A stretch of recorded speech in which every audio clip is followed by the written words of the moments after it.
This is a download from BBC Learning English. To find out more, visit our website. 6 Minute English From bbclearningenglish.com. Hello and welcome to 6 Minute English. I'm Neil. And I'm Catherine. Hello. Now, Catherine, say cheese. Cheese. Thank you. A little souvenir of our time together. Let's have a look.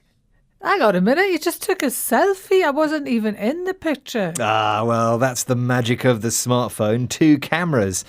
You know, that's not something you can do with a traditional camera. I mean, do you even have a separate camera these days? I do, actually.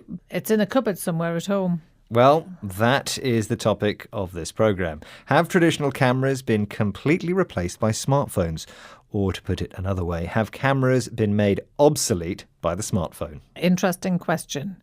But before we get into this topic, how about a question for our listeners? Of course. We are certainly in the digital age of photography, but when was the first digital camera phone released? Was it A, 2000, B, 2004, or C, 2007? What do you think? Well, I actually know this one, so I'm going to be fair and keep it to myself. OK, well, listen out for the answer at the end of the programme. There are different kinds of cameras available today. There are compact cameras, which are small and mostly automatic, and usually come with a fixed lens. That's right. And then there are SLRs and DSLRs, which are bigger, and you can change the lenses on these cameras, and they allow for a lot of manual control. And there are also mirrorless cameras, which are a cross between compact cameras and DSLRs. They are small, like a compact camera, but you can also use the same lenses on them that you can use on DSLRs. And of course, there are the cameras on smartphones, and these are convenient and they're becoming increasingly sophisticated. Phil Hall is the editor of Tech Radar magazine. He was asked on the BBC programme You and Yours if he thought smartphones would make other cameras obsolete. What is his opinion? I don't think so. I think while compact camera sales have really dropped off a cliff, it's the lower ends of cheap compacts where people have opted for a smartphone, and I think manufacturers are looking at the more higher end premium cameras, high end compacts, DSLRs, which are the ones you can attach lenses to, and mirrorless cameras. So the market's changing, and I don't think there'll be a time soon or yet that the smartphone will take over the camera completely. So, does Phil think smartphones will kill the camera? In a word, no. He does say that sales of cheap compact cameras have dropped off a cliff. This rather dramatic expression describes a very big fall in sales. This is because the kind of consumers who would choose a compact camera are now opting for the camera on their smartphone. When you opt for something, you choose it rather than something else. For people who want a quick, easy-to-use and convenient way to take reasonable quality photos, compact cameras used to be the best choice, but now it's a smartphone. So the camera makers are now moving to the more high-end market, the DSLRs and mirrorless cameras.